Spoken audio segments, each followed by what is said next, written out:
আসসালামু আলাইকুম ওয়া রাহমাতুল্লাহি ওয়া বারাকাতুহু। আজকে আলোচনা করব সন্তানকে যেভাবে দক্ষ হাফেজ বানাবেন।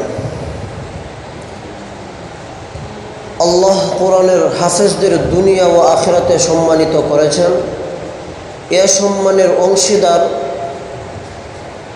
তার মা বাবাও। তাই সন্তানকে কোরআনের হাফেজ বানানোর স্বপ্ন দেখেন বহু মা বাবা।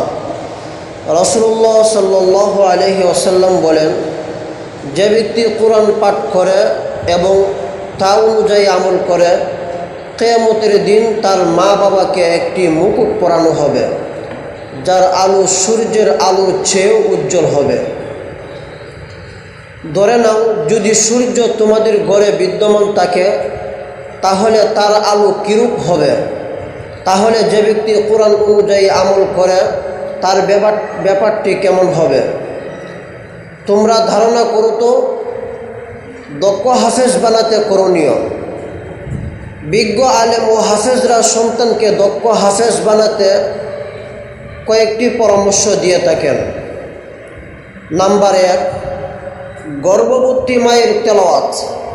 মা যত বেশি তেলাওয়াত করবেন, কোরআনের প্রতি তত বেশি ভালোবাসা নিয়ে গর্ভের সন্তান জন্মগ্রহণ করবে।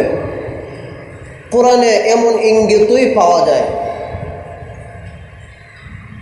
ধর্মতান্ত্রিক আলেমরা বলেন, যেহেতু মাতৃগর্ভে সন্তানের শ্রবণ শক্তি, দৃষ্টিশক্তি ও হৃদয় যন্ত্র সক্রিয় থাকে, তাই মায়ের তেলাওয়াত তাকে উপকৃত করে। 2, গড়ের তেলাওয়াত করা।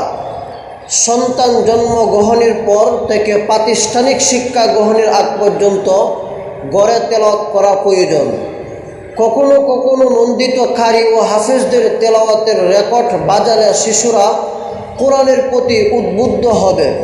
রাসূলুল্লাহ সাল্লাল্লাহু আলাইহি ওয়াসাল্লাম বলেন, তোমরা গড়কে কবরে পরিণত করো না। আল্লামা বদরুদ্দিন আইনি রহমতুল্লাহ আলাইহি হাদিসের অর্থ এভাবে করেছেন, তোমরা গড়কে নামাজ ও তেলাওয়াত শূন্য করো না।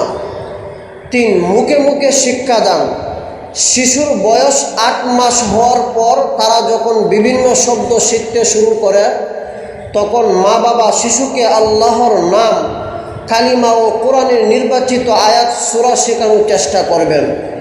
বিশেষত শিশুর বয়স 3 বছর হওয়ার পর তাকে মুখে মুখে প্রয়োজনীয়